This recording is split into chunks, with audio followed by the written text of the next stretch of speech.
Hi everyone, and welcome back to the 23rd video for the Old Testament Survey course. We're continuing our investigation of the historical books, and in this section, we're looking at the books of 1st and 2nd Kings. And in terms of the background, we're talking about both 1 and 2 Kings together in this section, because just like 1st and 2nd Samuel, 1st and 2nd Kings were originally written as one book, and they were later separated into two. And in this course, we'll look at both books of Kings together in order to help you get the big picture. And because there is no natural breaking point between these two books, you can see that the break between these books is right in the middle of one of the episodes. Now, I apologize if I'm inconsistent and sometimes refer to this as the one book of Kings and at other times refer to it as the two books of Kings. Both statements are true, and I hope this is not confusing. The name of this book is the Book of Kings, and I think this title is very appropriate for the book that narrates the various stories of the various kings and the events of their successive reigns. This book continues to narrate the history of the monarchy, the time when God's people were ruled by kings. Now, the author of the Book of Kings is anonymous. Possibly this is the same author who wrote Samuel, because the two books form a unified history of the monarchy in Israel. The author was almost certainly a prophet writing around the time of the exile, because this book ends at the exile and it tells the story from the prophetic perspective, which we'll discuss later. And in terms of the purpose why these books were written, as I mentioned, these books continue the story of the monarchy, and they pick up from where the book of Samuel ended. These books continue the question of the fate of the kingship. Saul was bad. David was mostly good. What next? Will the nation live in scrub? Is it happily ever after? Or not? And I emphasize the or not part, because that is how it turned out. The story of Kings ends with God punishing his people with exile away from the promised land. You see, Kings was probably written at the time of the exile to show that the exile was deserved. It was written to highlight Deuteronomistic theology, especially the negative side. Remember, the primary history was written, at least partly, to explain the exile and defend God's punishment of his people as just and deserved. So some of the stories will be slanted to the negative. Israel, even with the best of advantages, was not able to keep the covenant. They need a savior. And we can accurately date the contents of this book. The period covered in the books of Kings is from the death of David around 970 BC until the exile around 530 BC. And if my math is correct, this book covers almost 4.5 centuries of history. And that is a long time and a lot of history, all in this one book. Now, let's look at the organization of the books of Kings. The overall outline of the two books of Kings is divided into 3 main sections based upon the content of each section. The first section talks about the reign of King Solomon, David's son. The highlight of this section is the building and dedication of the temple in Jerusalem. Then the second section covers the divided kingdom. In this period, the unified kingdom under David and Solomon was divided into 2 separate nations. The southern kingdom contained 2 of the 12 tribes and was named after the dominant tribe of Judah. And the northern kingdom contained the other 10 tribes and was called Israel. Now that can be confusing, because earlier the unified nation of 12 tribes was also called Israel. But try to keep these distinct in your mind. Sometimes these 2 nations were at enmity and war with each other. Sometimes they peacefully coexisted and were even allies at certain times. At the end of this period, the northern kingdom Israel was conquered by the Assyrian Empire, and it ceased to exist as a nation. And that brings us to the third section, which is Judah alone. The southern kingdom of Judah continued to exist for another century and a half, until it was conquered by Babylon and went into exile there. Now, there is a ton that happened in these two books, but the overall story can be divided into these three sections. Now, let's look at the content of Kings, starting with some key verses. First is 1 Kings 3, verses 1 through 3, and this says, Solomon made an alliance with Pharaoh, king of Egypt, and married his daughter. He brought her to the city of David until he finished building his palace and the temple of Yahweh and the wall around Jerusalem. The people, however, were still sacrificing at the high places because a temple had not yet been built for the name of Yahweh. Solomon showed his love for Yahweh by walking according to the statutes of his father David, except that he offered sacrifices and burned incense on the high places. As we'll see in more detail later, the reign of Solomon was both good and bad. This conflicted character is represented in this verse, where it says that Solomon loved the Lord, which is true, but it also mentions the exception. Solomon's reign demonstrated the internal contradiction we still see in many Christian lives. There was genuine dedication to the Lord, but there was also compromise and conflicting loyalties. So pay attention to how that turned out for him. Next is 1 Kings 8, verses 22 through 30, and this says, Then Solomon stood before the altar of Yahweh in front of the whole assembly of Israel, spread out his hands toward heaven, and said, O Yahweh, God of Israel, there is no God like you in heaven above or on earth below. You who keep your covenant of love with your servants, who continue wholeheartedly in your way. You have kept your promise to your servant David, my father. With your mouth you have promised, and with your hand you have fulfilled it, as it is today. Now, Yahweh, God of Israel, keep for your servant David, my father, the promise you made to him when you said, You shall never fail to have a man to sit before me on the throne of Israel, if only your sons are careful in all that they do, to walk before me as you have done. And now, O God of Israel, let your word that you promised your servant David, my father, come true. But will God really dwell on earth? The heavens, even the highest heavens, cannot contain you. How much less this temple I have built? Yet give attention to your servant's prayer and his plea for mercy, O Yahweh my God. Hear the cry of the prayer that your servant is praying in your presence this day. May your eyes be open toward this temple night and day, this place of which you said, My name shall be there, so that you will hear the prayer your servant prays toward this place, hear the supplication of your servant and of your people Israel when they pray toward this place, hear from heaven your dwelling place, and when you hear, forgive. Now, these verses are Solomon's prayer at the dedication of the temple. It was an acknowledgement of God's greatness and his faithfulness and blessing to his people. And it highlighted the fact that the temple cannot really contain the infinite God. But it also recognized that God had chosen and promised to put his name and presence in that particular place. And it drew on the promise of the Davidic covenant. And so the temple was a location to focus prayer and the dedication of the Lord's people to him, because it was the place that God chose to manifest his presence for his people Israel. Then 1 Kings 8, 56 through 61 says, Praise be to Yahweh, who has given rest to his people Israel just as he promised. Not one word has failed of all the good promises he gave through his servant Moses. May Yahweh our God be with us as he was with our fathers. May he never leave us nor forsake us. May he turn our hearts to him to walk in all his ways and to keep the commandments, decrees, and regulations he gave our fathers.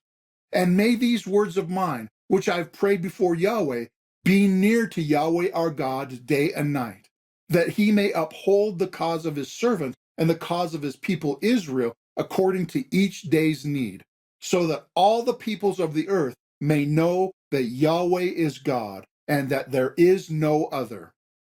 But your hearts must be fully committed to Yahweh our God, to live by his decrees and obey his commands, as at this time. This passage was also at the dedication of the temple, and it was Solomon's charge to the people. Notice that he emphasized that none of God's promises had failed, and he prayed for God's blessing on the people to help them keep his commands. And the purpose is so that all the nations of the earth will know that he is Yahweh. And finally, he charged the people to remain faithful to the covenant.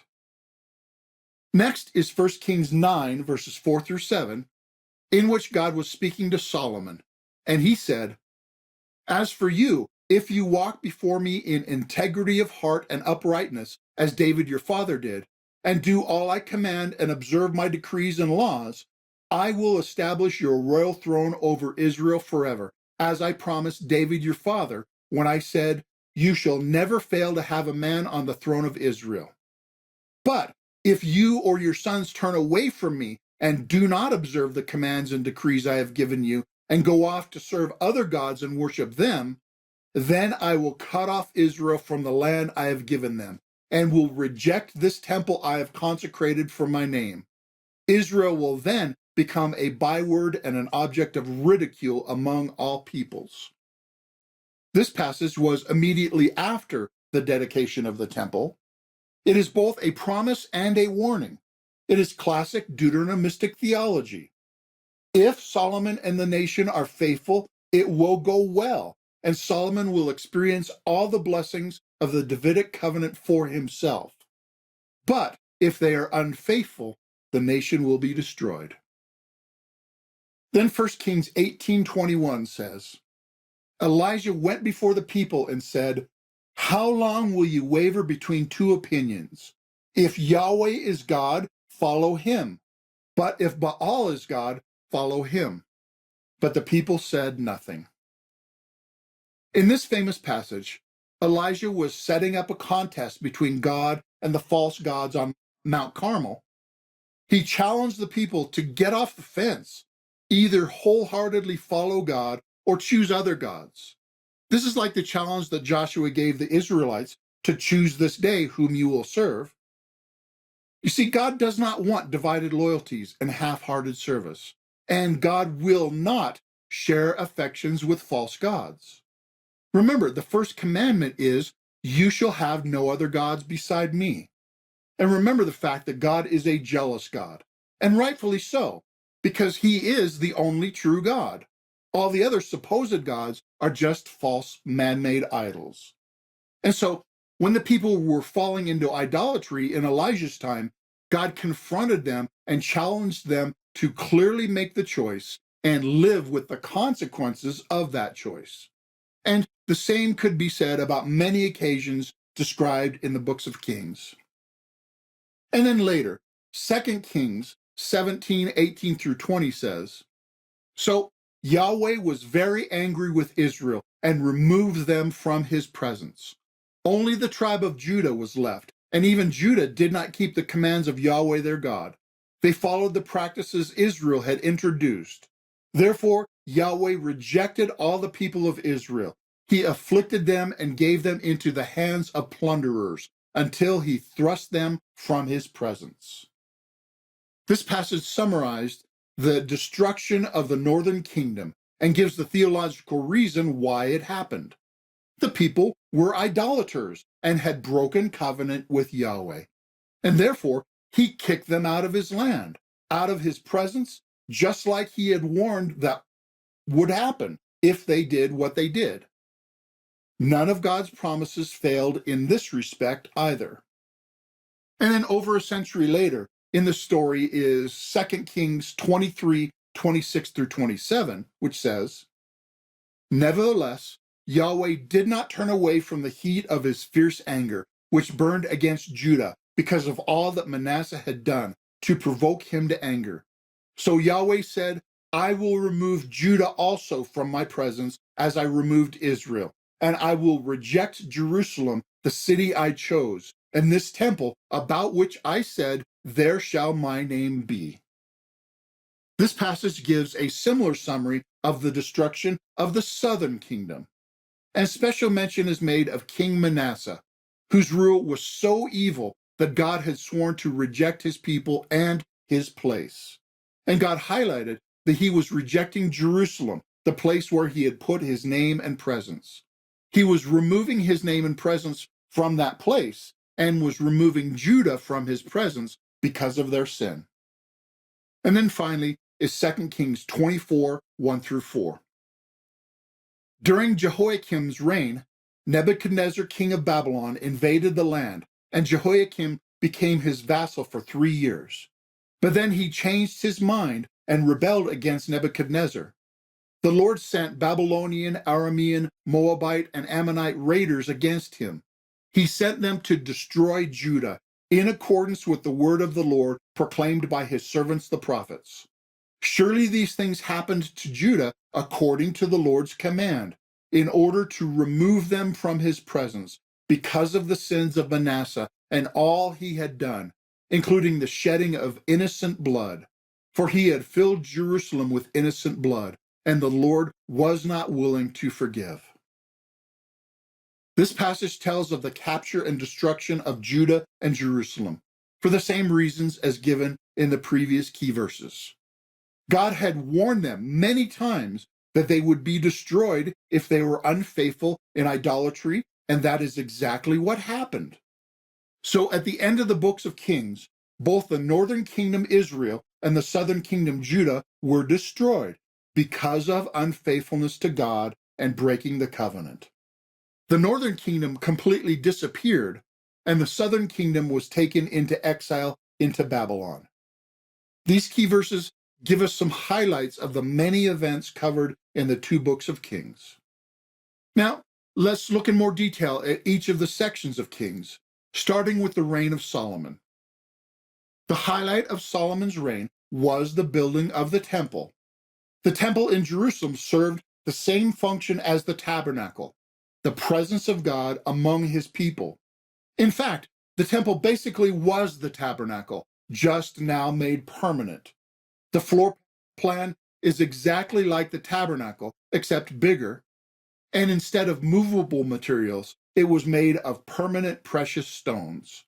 And when it was completed, the temple was an architectural marvel that displayed God's greatness for the surrounding nations.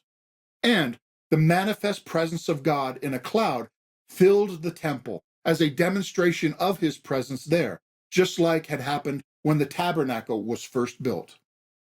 And the temple was dedicated with much ceremony as the place of God's presence, the place where he had placed his name, the place to pray, sacrifice, and meet with him. The dedication of God's temple in Jerusalem is probably the high point of all of Israelite history.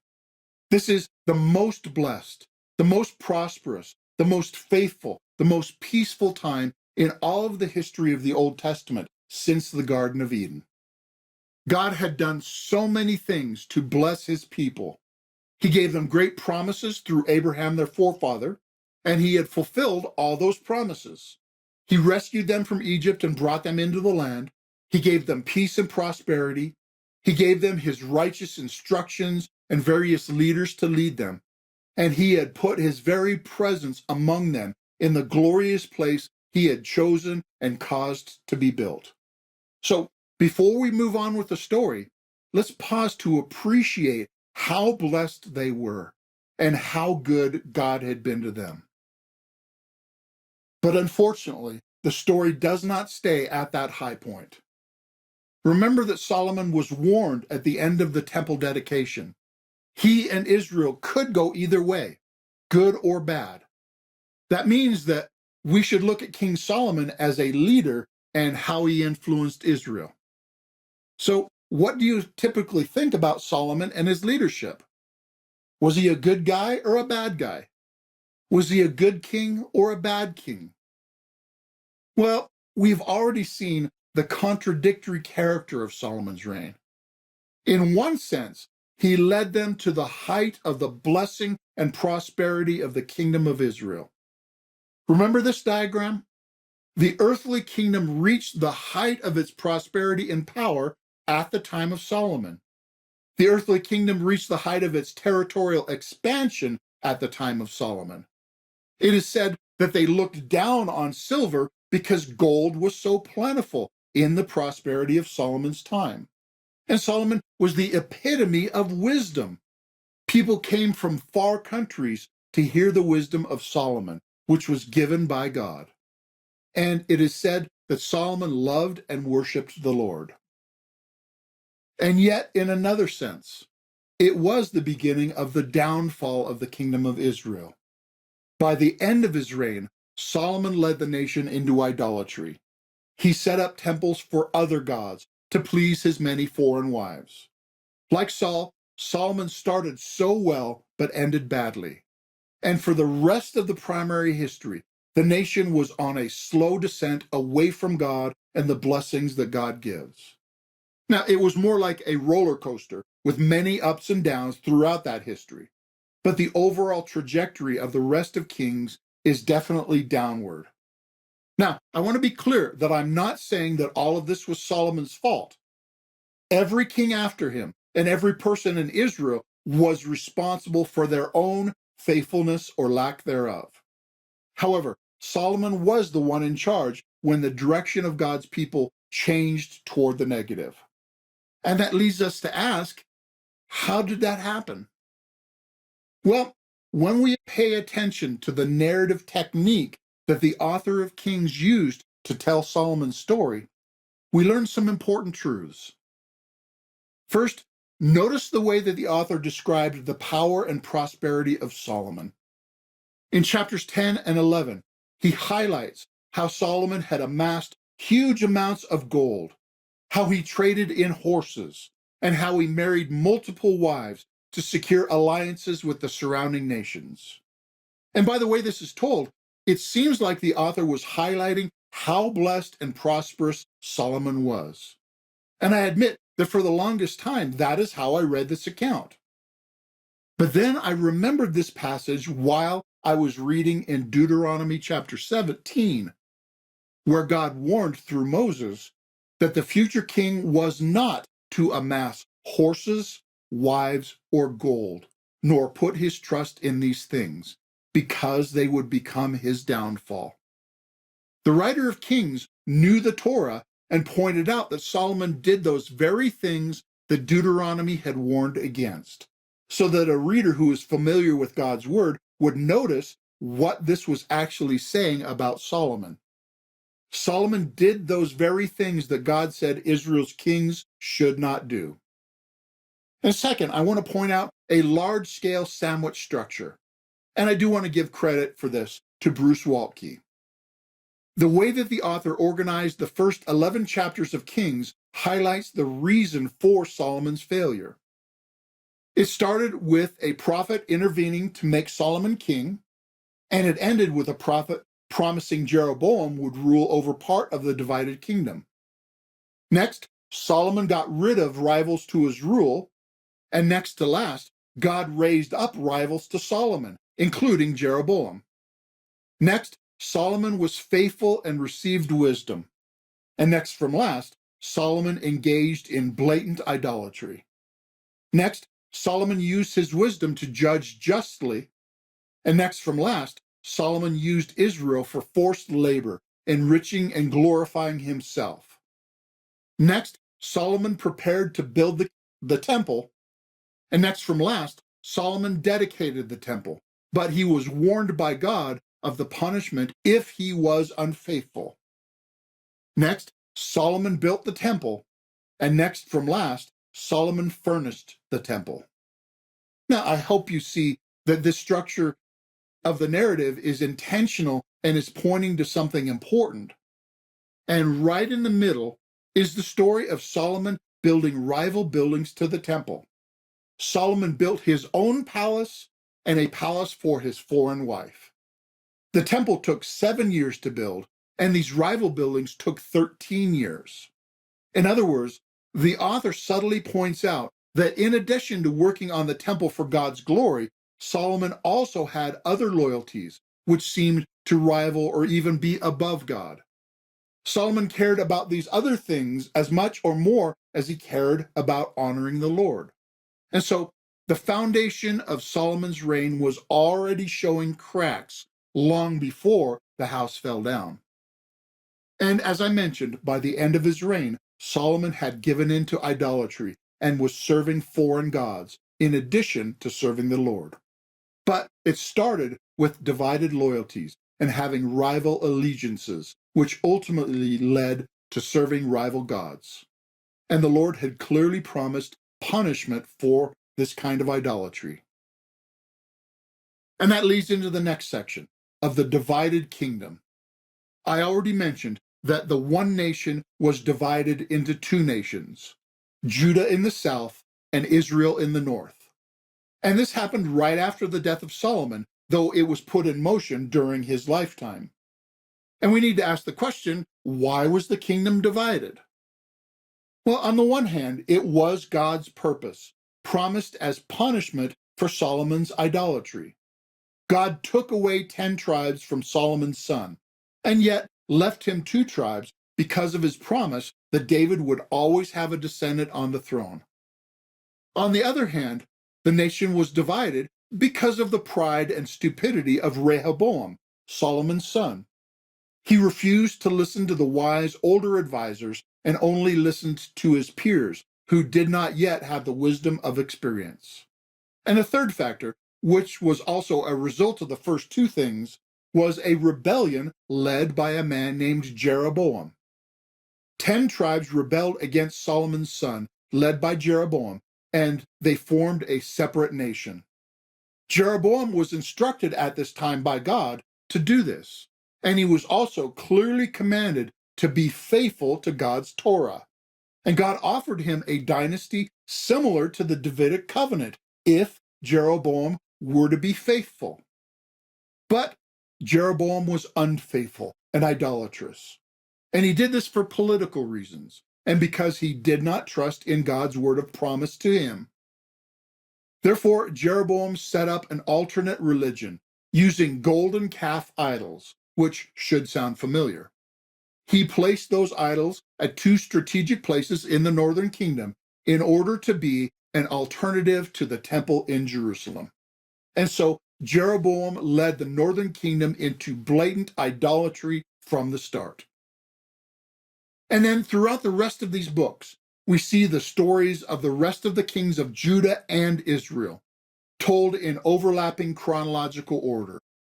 And each story of each king is told in a regular pattern, a cycle, which typically had these features. First is an introduction, which has such things as when the king began to reign, how old he was when he became king, and sometimes it tells his mother's name. And then is the most important part of the cycle, the evaluation sentence. This is where God tells whether they were a good or a bad king, whether they did good in the eyes of the Lord or did evil. The southern kings are compared to David. Either it says they were good like David, or they were not good like David. And the northern kings are compared with Jeroboam. Either they were evil like Jeroboam, or they were even more evil than Jeroboam.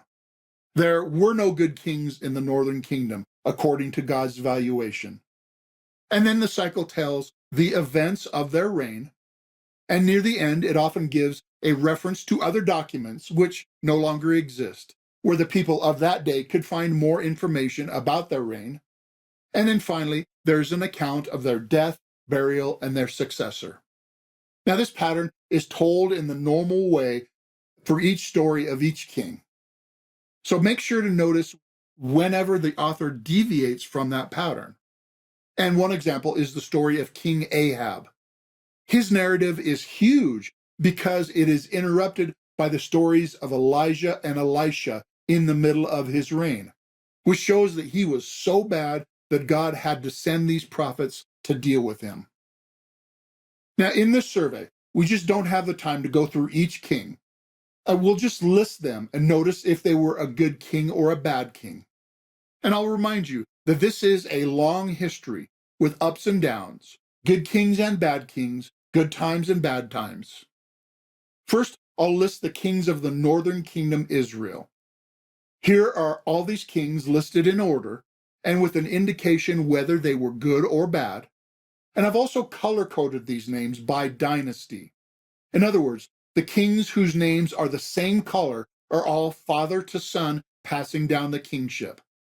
But notice how often the dynasties changed, and they usually changed by assassination. One king was killed, and his killer took over as king. And some kings lasted less than a week before they were killed. The northern kings were acting just like the kings of the surrounding nations, cutthroat politics to get and keep power for themselves. And notice that all the kings of the northern kingdom are evaluated as bad kings because they all followed the idolatry of Jeroboam. And the ones who weren't like Jeroboam were even worse, worshiping the gods of the Canaanites. Now we'll look at a list of the kings of the southern kingdom, Judah. All of these kings, except one, were direct descendants of David.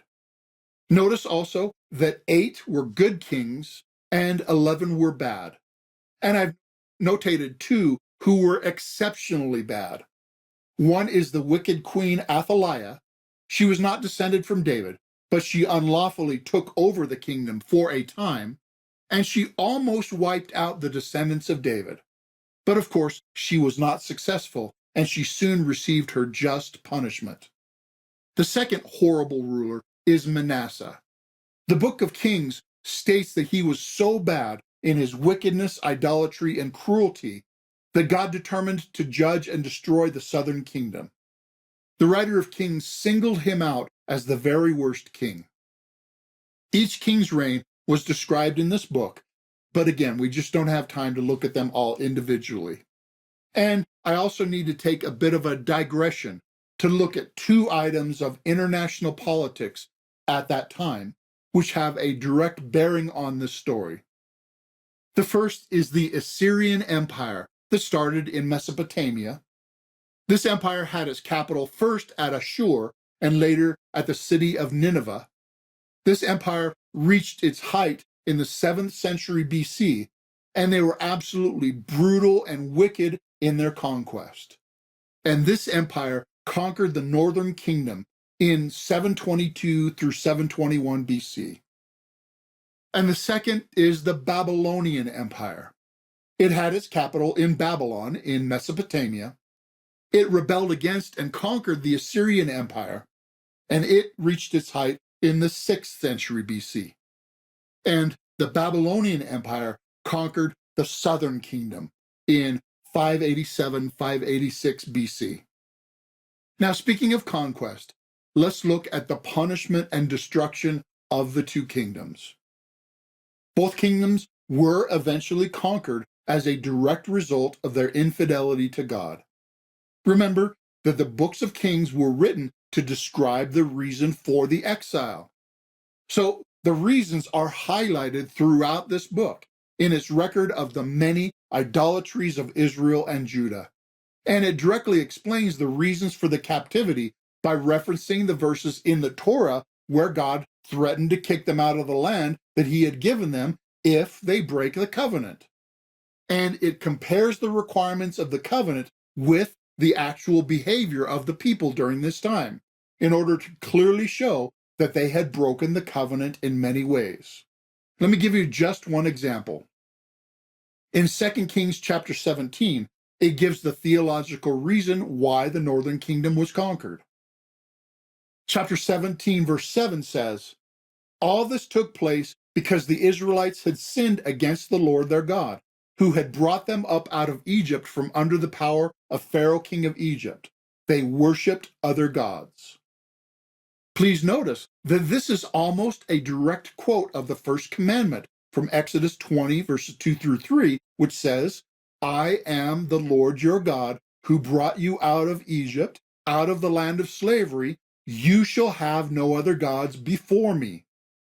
God said, don't worship other gods, and they worshiped other gods.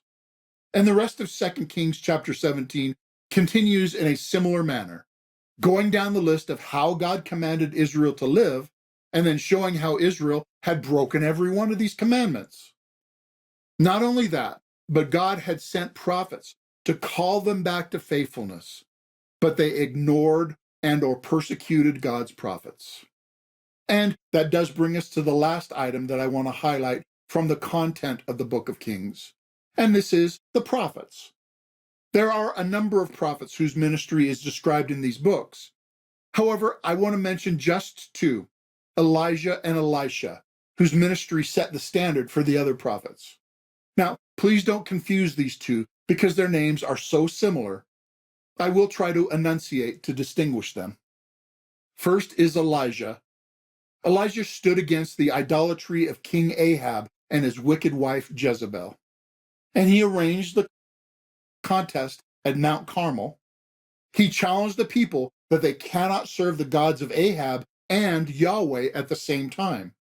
Only one is really God, and they should find out which and then serve him wholeheartedly. And in this contest, God dramatically proved himself to be the true God and proved that the false gods were impotent because they were nothing. The point of this whole episode is that Yahweh is God, and there should be no idolatry in Israel because there is no other God. After that, wicked Queen Jezebel threatened Elijah's life because of this, and he fled into hiding. And he despaired until God reminded him that he had 7,000 people who had not given in to idolatry. This faithful remnant of God's obedient people is where God is working, both in Elijah's time and in ours. And finally, Elijah did not die, but he was taken into heaven in a whirlwind. And the prophetic calling was passed to Elisha. Elisha did many miracles that foreshadow the ministry of Jesus, and Elisha also impacted the surrounding nations. And the later writing prophets like Isaiah and Jeremiah and all the rest also ministered in the time of the kings, but we'll discuss them later when we look at the prophetic books. The point of all the prophets in the book of Kings is that even when the human kings were unfaithful to God, God was still the real king over his people, and he often overruled the human kings by his word through prophets and through his arranging of events, even huge events of international politics, in order to do his will. This is still God's history. He is working out his perfect plan for the universe, even when human kings and nations demonstrate that they cannot keep God's covenant. Now, let's look at the theological themes of the books of Kings. The first is Deuteronomistic theology. And I hope you've already noticed this theme from what we've already discussed. And I hope you don't need an explanation of this theme at this point. But I just want to point out that the author uses this idea to tell the story of the kings and explain the reason for the exile. The second theme is the prophetic perspective. This is the mindset of the prophets, but also describes the way that the author of Kings tells the story, because he is a prophet and has the prophetic perspective. The prophetic perspective means seeing everything from God's perspective, seeing things how God sees things, and evaluating everything by God's standards, not by human standards. This means judging value and success according to God's values, from God's perspective, not from the worldly perspective of our society.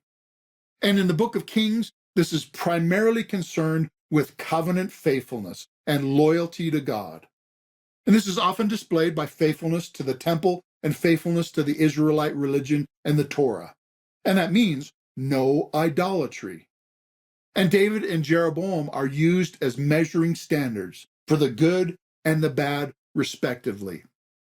The prophetic perspective means asking the most important thing is, am I faithful to God or not? Is this king faithful to God or not? So, how does this work out in our lives? Ask yourself, what is the most important standard of success in your life? Is it money? Is it fashion or good looks? Is it good grades or popularity? If you listen to the media around us, the most important things are to be good-looking, rich, famous, and powerful. But that's not where God is. That's not what is important to God. Now, that doesn't mean that these things are all bad, but according to God, the most important things are character and faithfulness to God and God's ways. Nothing is more important than this. And this is how our lives will ultimately be evaluated. Remember how Solomon's divided loyalties contributed to his downfall? So be very careful and keep this concept in mind when making decisions about what is really important to you. Try to make your priorities conform to God's priorities. That is what it means to have the prophetic perspective, like the Book of Kings. Now let's review. First, we'll review the 3 sections of Kings. They are Solomon, divided kingdom, and Judah alone. And let's review the 2 items of international politics. And they are Assyria conquered Israel around 721 BC, and Babylon conquered Judah around 586 BC. So remember the nation that conquered, the nation that was conquered, and the date. Now, these are the only 2 dates that I will insist you learn in this course, but I want you to know all this information for reference. And finally, let's review the theological themes. They are Deuteronomistic theology and prophetic perspective. Please make sure you understand each of these terms and have an idea of how they are worked out in the books of Kings and how they apply to your own life. Now, as usual, there's a ton of stuff from the books of Kings that we had to leave out, but I hope you get the big picture idea of the overall content, message, and significance of 1st and 2nd Kings. And I pray that you've learned more what God was doing in that time and what he wants from his people both then and today. In the next section, we'll continue with the books of 1st and 2nd Chronicles. Thanks for watching.